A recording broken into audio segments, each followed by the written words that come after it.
Salut à tous et à toutes, bienvenue dans le grand journal sur Swag Radio, depuis les studios de Swag Radio, Ehrlich Dorelas, depuis Boston, Massachusetts, la capitale des grandes écoles du monde. Joyeux lundi, joyeux mois de décembre, lundi 1er décembre, premier numéro de ce grand journal pour cette semaine et premier numéro pour la semaine sur Swag Radio. Swag Radio, l'énergie, le flow et l'attitude. Alexa, open Swag Radio. Écoutez Swag Radio 24 heures sur 24 avec vous, chez vous. Pour vous, tous les jours, c'est Swag Radio. Soyez au son de Swag Radio et mangez des plats succulents. Brothers Café Créole en 299 Main Street, Everett, chiffré le 617 294 14 25. Brothers Café Créole, la cuisine haïtienne est sans limite. À Brothers Café Créole pour rester bien informé. P-News sur WhatsApp, P-News sur Facebook.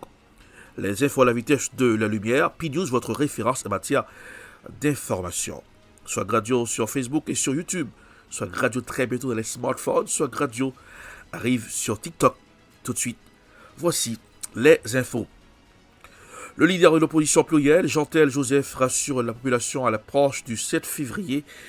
La date symbolique du 7 février marquée dans l'imaginaire politique haïtien comme un moment de transition et de renouveau. Le leader de l'opposition plurielle, Jean-Tel Joseph, a adressé un message fort destiné à rassurer la population dans un contexte national dominé par l'insécurité, l'instabilité institutionnelle et une profonde crise sociale. L'opposant affirme qu'une nouvelle équipe dirigeante s'apprête à prendre les rênes du pays. Écoutons un extrait dans ce grand journal.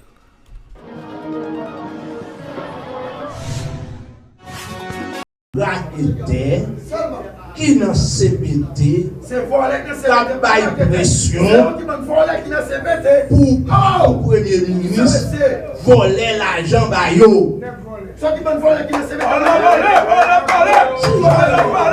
C'est pas affaire pays réglé et nous pas voulons population entrer dans l'obéissance.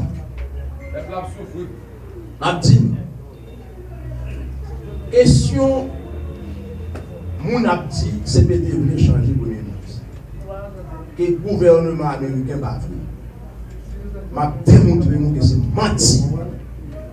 Est-ce que pour nommer un nouveau premier ministre, il n'y a pas qu'on révoque le premier ministre, il y a remplace son premier ministre.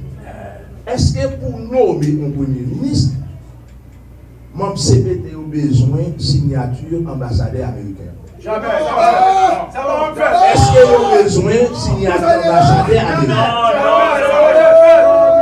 Est-ce qu'il y a besoin de signature président américain?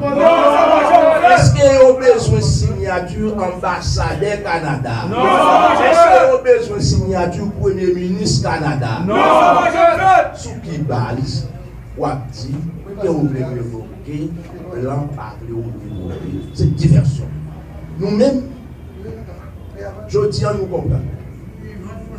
Monsieur de gagné 2 ans devant pour mettre sécurité. 2 ans pour faire référendum, apaisement social, organiser l'élection.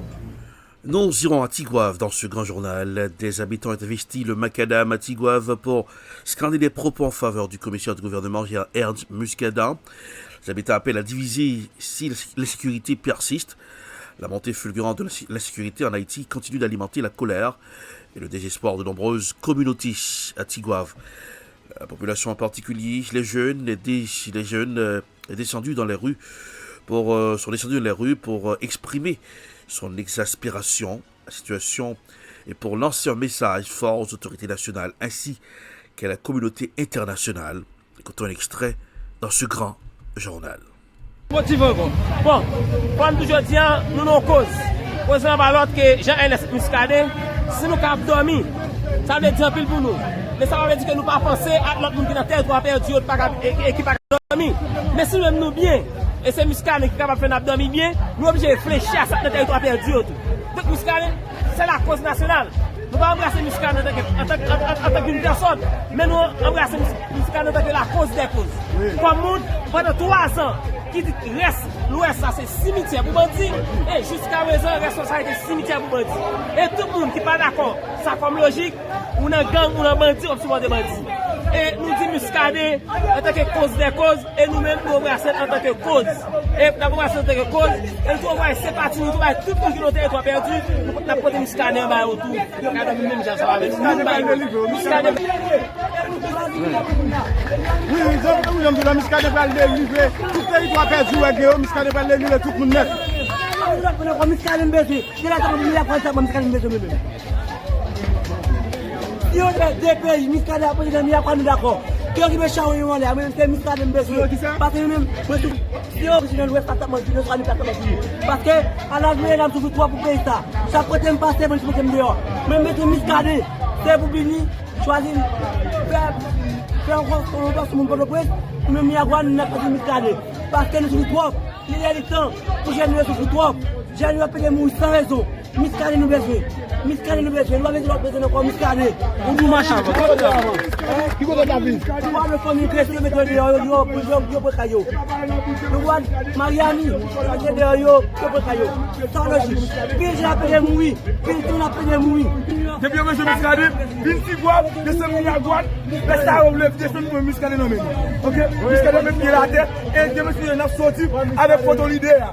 Ok? Nous avons sorti avec photo Muscadet pour tout le monde, papa. Haïti politique, un groupe composé de dirigeants de partis politiques, de regroupements politiques et de plusieurs organisations de la société civile a dévoilé cette semaine un document de proposition intitulé Consensus politique pour le redressement national et la réorientation de la transition. Cette initiative entend offrir une nouvelle voie de sortie à la crise multidimensionnelle qui paralyse Haïti depuis plusieurs années. Un appel à une transition réorientée.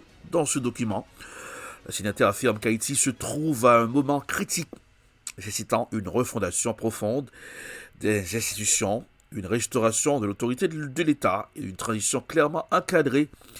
Elle estime que les mécanismes actuels ont montré leurs limites et qu'une réorientation de la transition est indispensable pour rétablir la stabilité politique, sécuritaire et économique. Écoutons un extrait cité Téléguinéen dans ce grand journal.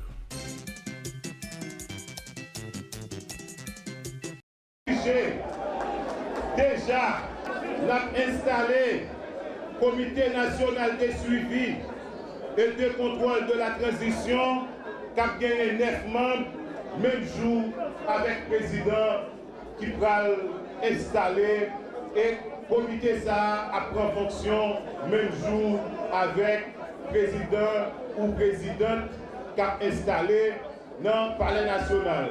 7 février 2026, c'est date limite pour quitter le pouvoir si on ne pas quitter l'avant ça. Pour nous capables de faire le redressement national là. Et avec ça, il a reposé sous la main d'Haïti, police nationale d'Haïti, ensemble avec force onusienne pour répression des gangs et tous les partenaires internationaux qui engagés la question pour gérer la question insécurité en Haïti. Dans le 5e bâtiment, on va aller des rôles, président ou bien présidente là, qui a gagné pour lui respecter scrupuleusement tout ce qui dit en dans consensus politique là. Donc, pour ça, il est capable de faire, eh bien, nous gagner des responsabilités. En Haïti, une grande activité inclusive pour célébrer les talents des personnes handicapées. À l'occasion de la Journée internationale des personnes handicapées, la secrétaire d'État,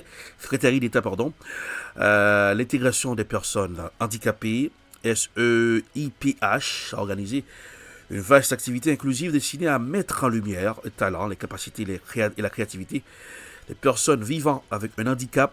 Haïti, cet événement placé sous le signe de la valorisation et de l'inclusion, a rassemblé des dizaines de participants venus démontrer que le handicap n'est en aucun cas un frein à l'excellence. Écoutons un extrait dans ce grand journal.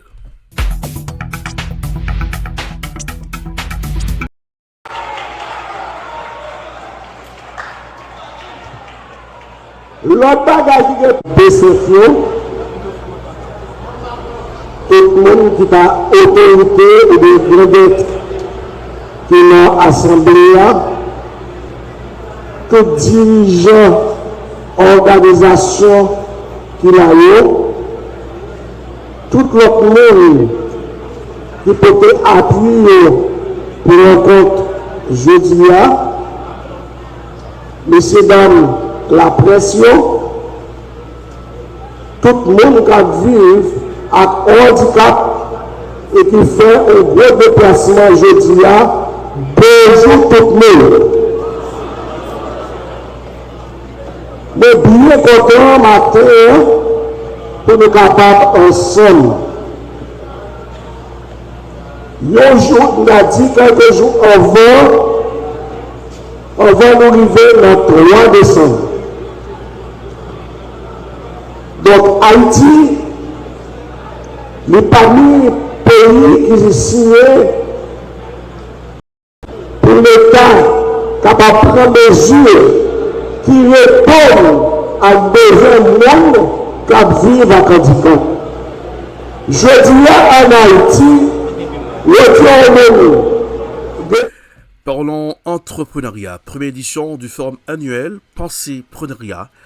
La jeunesse au cœur de l'entrepreneuriat, la première édition du forum annuel Pensée-Preneuriat s'est tenue sur le thème évocateur, jeunesse et entrepreneuriat, réunissant jeunes talents, porteurs de projets, acteurs économiques et institutions engagés dans la transformation sociale et économique du pays.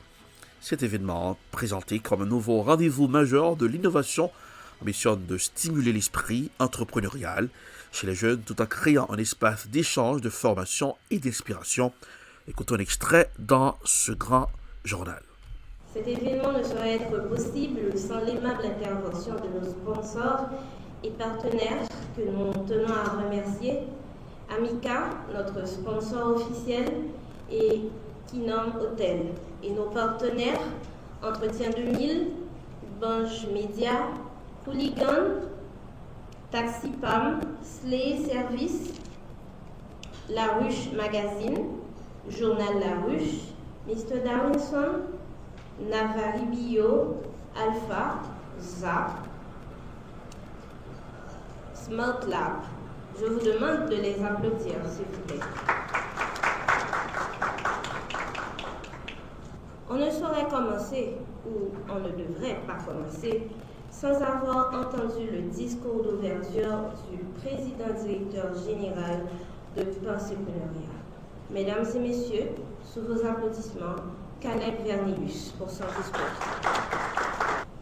Mesdames, Messieurs, distingués invités, chers panélistes, chers jeunes entrepreneurs et porteurs d'espoir, c'est avec une immense joie et une profonde gratitude que je vous souhaite la bienvenue à cette première édition du Forum annuel Pensée-Preneuriat. Aujourd'hui marque un moment historique pour notre organisation, mais aussi pour la jeunesse haïtienne. Nous nous réunissons non seulement pour discuter d'entrepreneuriat, mais surtout pour créer un espace où chaque jeune peut oser, créer et transformer. Un espace où les idées prennent vie, où les rêves deviennent des projets et où les projets peuvent devenir des entreprises durables. Depuis sa création, Pensée-Preneuriat porte une vision simple mais ambitieuse. Il a enregistré presque chaque jour près de 24 nouvelles entreprises. Ça veut dire qui ça? Ça veut dire que l'entrepreneuriat, c'est quelque chose d'important. Et voilà pourquoi tout pays que nous qui évolue dans le monde là, tout pays que nous qui parmi grandes puissances, pays qui ont une économie qui a marché, qui a bien fonctionné, mais yo mettez accent sur le domaine entrepreneuriat.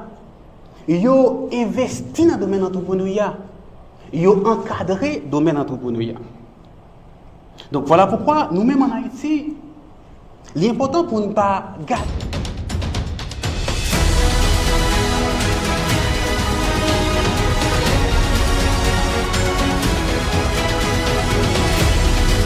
Vous suivez le grand journal sur Swag Radio avec Erlich Dorelas depuis les studios de Swag dans la capitale des grandes écoles du monde, Boston, Massachusetts.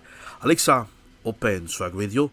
Écoutez Swag Radio avec vous, partout, chez vous, pour vous, 24 heures sur 24. Swag Radio, le son qui swag, swagué au son de la bonne musique à l'écoute de Swag Radio et mangez des mets succulents et appétissants à Brothers Café Créole au 299 Main Street, Everett. Chiffrez le 617 294 14 25. Brothers Café Créole, la cuisine haïtienne sans limite. P-News pour rester bien informé. Les infos à la vitesse de la lumière. P-News sur Facebook et sur WhatsApp. P-News, votre référence en matière d'information. Swag Radio sur Facebook et sur YouTube. Très bientôt dans les smartphones et sur TikTok. Swag Radio avec vous, toujours là pour vous. Nous irons à Caracas, la capitale vénézuélienne. Des habitants ont réagi aux récentes mesures prises par le président américain Trump à l'encontre du Venezuela, affirmant qu'elle portait atteinte à la souveraineté nationale.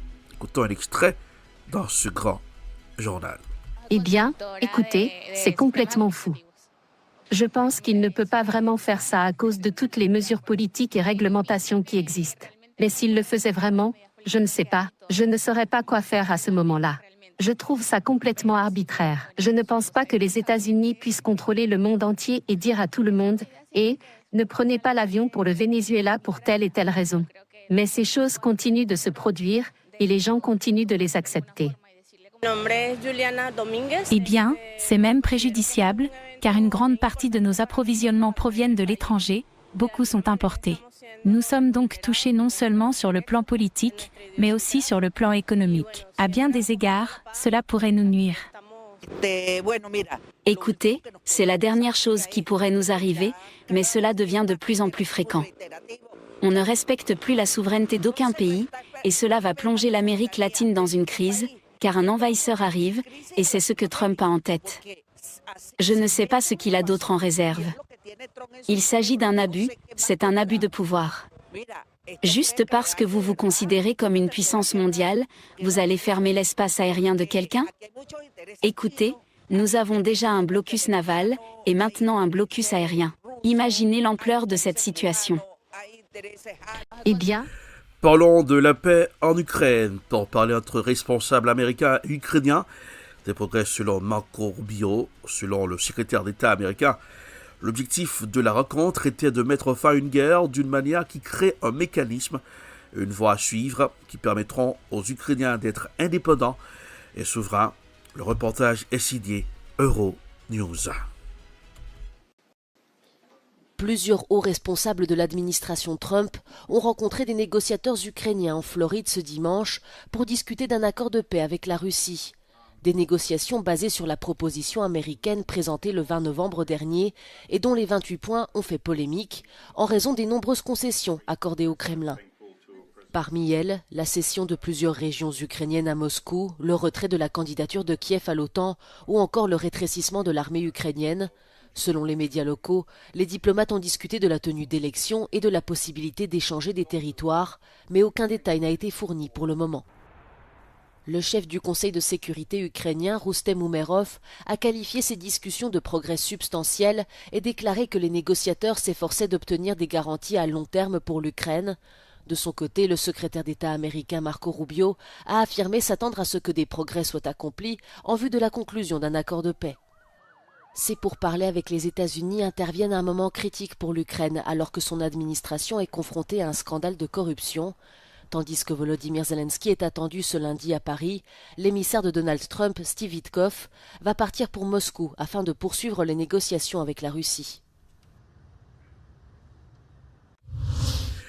Parlons de la corruption en Ukraine. Le chef de la délégation ukrainienne dans les négociations de paix avec la Russie a démissionné.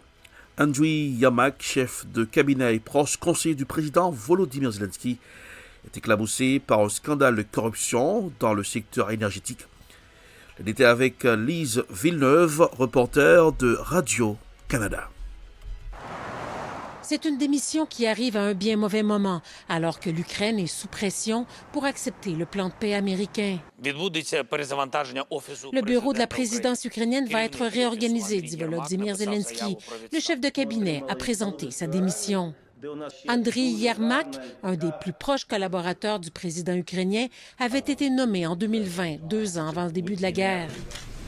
Considéré comme le deuxième homme le plus puissant d'Ukraine, il était aussi à la tête de la délégation ukrainienne dans les négociations en cours. Il y a 5 jours à peine, il se félicitait des progrès accomplis vers la paix. Mais aujourd'hui, le voilà forcé de démissionner alors qu'il est visé par une enquête de corruption dans le secteur énergétique. Il n'est pas accusé, mais son domicile et son bureau ont été perquisitionnés. Il n'avait pas le choix de partir, croit cet analyste. Rester affaiblirait la position du président ukrainien dans les négociations, dit-il. Et c'est bien la dernière chose dont on a besoin en ce moment. D'autant que le président Poutine ne se gêne pas pour remettre de nouveau en doute la légitimité du président ukrainien, dont le mandat est officiellement échu depuis 2024. C'est inutile de penser signer un accord de paix avec quelqu'un qui refuse de se soumettre à de nouvelles élections, disait-il hier. Mais aujourd'hui, le porte-parole du Kremlin assurait que la Russie était encore et toujours à la recherche d'un accord de paix durable. Ici Lise Villeneuve, Radio-Canada, Montréal. En Honduras, Nasri Asfoura, candidat conservateur soutenu par le président américain Donald Trump, mène la course dans l'unique tour de l'élection présidentielle au Honduras, d'après les résultats préliminaires. Le reportage est signé Olivier Fézol, correspondant de France 24, en Honduras, dans ce grand journal. Selon les premiers résultats publiés par le Conseil électoral national, voici le nouveau visage du pouvoir au Honduras. Nasri Asfoura, 67 ans. L'ancien maire de la capitale s'est appuyé sur son bilan à la tête de Tegucigalpa, notamment en termes d'infrastructures, pour convaincre les électeurs. Entrepreneur dans le bâtiment, il avait reçu le soutien de Donald Trump durant la campagne.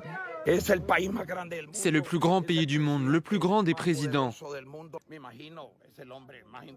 J'imagine qu'il est l'homme le mieux informé du monde et donc qu'il dispose d'informations sur la situation au Honduras. C'est une opinion personnelle qu'il a exprimée, je la respecte tout simplement. Et j'en vois le bénéfice que pourrait en tirer le Honduras. Avant le scrutin, Donald Trump a déclaré qu'Asfoura était le seul candidat avec lequel il était prêt à travailler et a menacé de retirer son soutien financier au pays s'il ne remportait pas les élections. Donald Trump a utilisé des tactiques similaires lors des récentes élections en Argentine. Certains électeurs honduriens y voient une ingérence dans les affaires intérieures de leur pays. Il est très regrettable que Donald Trump tente de convaincre les Honduriens de cette manière, car pour moi, cela ressemble à une ingérence. Il essaie de jouer avec les sentiments et les décisions du peuple hondurien. Ce vendredi, Donald Trump a annoncé à la surprise générale sa décision de gracier l'ancien président du pays, Juan Orlando Hernández, du même parti qu'Asfoura, condamné aux États-Unis pour trafic de drogue. Cette décision a choqué de nombreux Honduriens, car elle semble aller à l'encontre de sa guerre contre le narcotrafic. Nous irons en République démocratique du Congo. En République démocratique du Congo, les choses tournent mal. Le docteur Mukwege n'est pas content du tout. Sa situation du prix Nobel de la paix, docteur Mukwege s'insurge contre les processus de Doha et de Washington. Dans un communiqué partagé sur la toile, le docteur Denis Mukwege remet en cause les processus de Washington et de Doha, initiés pour ramener la paix dans l'est de la RDC. Écoutons un reportage signé Africa News. Dans un communiqué partagé sur la toile, le docteur Denis Mukwege remet en cause les processus de Washington et de Doha, initiés pour ramener la paix dans l'est de la République démocratique du Congo. Des négociations qui, selon lui, traduisent une marginalisation dangereuse du peuple congolais, mais aussi une instrumentalisation du conflit par des grandes puissances qui seraient dirigées par leurs propres intérêts. Denis Mukwege regrette que les Congolais continuent de supporter un coût humain important, tandis que les initiatives de paix sont élaborées loin d'eux, sans transparence, sans inclusion et sans véritable volonté de s'attaquer aux causes profondes du conflit. Pour le célèbre militant, l'accord cadre de Doha, présenté comme un progrès, n'offre ni mécanisme contraignant, ni garantie de mise en œuvre, ni disposition visant à démanteler la culture de l'impunité. À 70 ans, Denis Mukwege est un gynécologue et militant des droits de l'homme, connu pour son action en faveur des femmes victimes de violences sexuelles dans l'est de la République démocratique du Congo.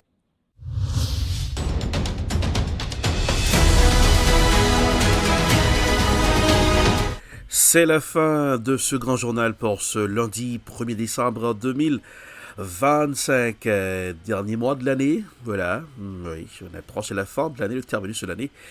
Le mois de décembre, à la Noël, le Père Noël viendra cette année avec les cadeaux pour les petits et les grands. Oui. Mais avant, la couleur du temps pour ce aujourd'hui. Météo, température actuelle 39 degrés Fahrenheit tout au long de la journée. Soleil au ciel, peu nuageux. Maximal autour de midi 43 degrés Fahrenheit. Soirée baisse progressive jusqu'à 29, 30 degrés. Alors pour ce soir, il fera très froid. Aux environs de 7h du soir, 34 degrés Fahrenheit, 8h, 32 degrés Fahrenheit, 9h, 31 degrés Fahrenheit, 10h, 30 degrés Fahrenheit et 11h, 29 degrés Fahrenheit. Soit radio, l'énergie, le flow et l'attitude. Soit radio, très bientôt à les smartphones. Et soit radio déjà sur Facebook et sur YouTube. Soit radio, très bientôt c'est pour TikTok. Mais il faut écouter Soit radio chez vous. Alexa. Open Swag Radio. Passez la commande à Alexa. Écoutez Swag Radio 24h sur 24 avec vous, chez vous, pour vous. Et tous les jours, likez Swag Radio sur Facebook et suivez la page sur YouTube et sur Facebook. Hey, c'est pour bien manger, c'est Brothers Café Créole. La cuisine haïtienne est sans limite là-bas. En 2,59 Main Street Everett. Chiffre le 617 294 14 25. Brothers Café Créole. Pour rester bien informé, c'est P-News, les infos à la vitesse de la lumière. P-News sur Facebook et sur WhatsApp. P-News, votre référence en matière d'information. Pour présenter ce grand journal sur Swag Radio, Erlich Dorelas, depuis le studio de Swag, dans la capitale des grandes écoles du monde, Boston, Massachusetts. Joyeux lundi, joyeuse semaine, joyeux mois de décembre. Le rendez-vous c'est pour demain. Au revoir et n'oubliez pas de garder le sourire, car ça rajeunit le visage. À demain.